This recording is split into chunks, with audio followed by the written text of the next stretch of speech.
யார் இந்த கிருஷ்ணர் தெரியுமாங்க? பொதுவாக நம்ம எல்லாருமே சொல்றது ஒன்று கிருஷ்ணர் என்பவர் ஒரு இந்து மத கடவுள், இவர் விஷ்ணுவோட மரியாதைன்னு சொல்றீங்க. ஆனால் பல புராணங்கள் என்ன சொல்லியிருக்காங்க பார்த்தீங்கன்னா, கம்சன் என்ற அரக்கன் பார்த்தீங்கன்னா மதுரை ஆட்சி பண்ணியிருக்கும்போது மக்களை ரொம்பவே கஷ்டப்படுத்தி இருக்காருங்க. அப்போதாங்க தேவகி என்ற கம்சனுடைய தங்கச்சிக்கு வாசுதேவருக்கு 2 பேர் கல்யாணம் நடந்திருக்கு. அப்போதான் கம்சனுக்கு தெரியுதுங்க தன்னுடைய தங்கச்சியோட 8வது பிறகுற குழந்தையால தான் நம்மளுக்கு அழிவு இருக்குதுன்னு தெரியுதுங்க. உடனே கம்சன் தேவியை கொல்ல முடிவு பண்ணிட்டாருங்க. அதுக்கப்புறமா அந்த குழந்தையால தானே அழிவு, அந்த குழந்தையை மட்டும் கொல்லலாம்னு சொல்லிட்டு முடிவு பண்ணுறாருங்க.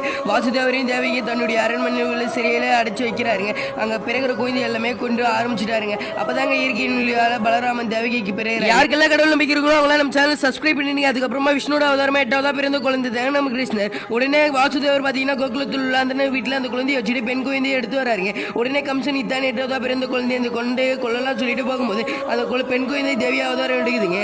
எடுத்து கோகுலத்தில் வளர்ற ஒரு குழந்தையால் தானே அவனுக்கு மரணம் சொல்லிட்டு மறைந்துருங்க. அதுக்கப்புறமா கிருஷ்ணர் பார்த்தீங்கன்னா 13 வயசுல கம்சன் என்ற அரக்கனை கொண்டுட்டு நான் விஷ்ணுவோட மறு அவதாரம் நிரூபிக்கிறாருங்க. தேங்க்யூ.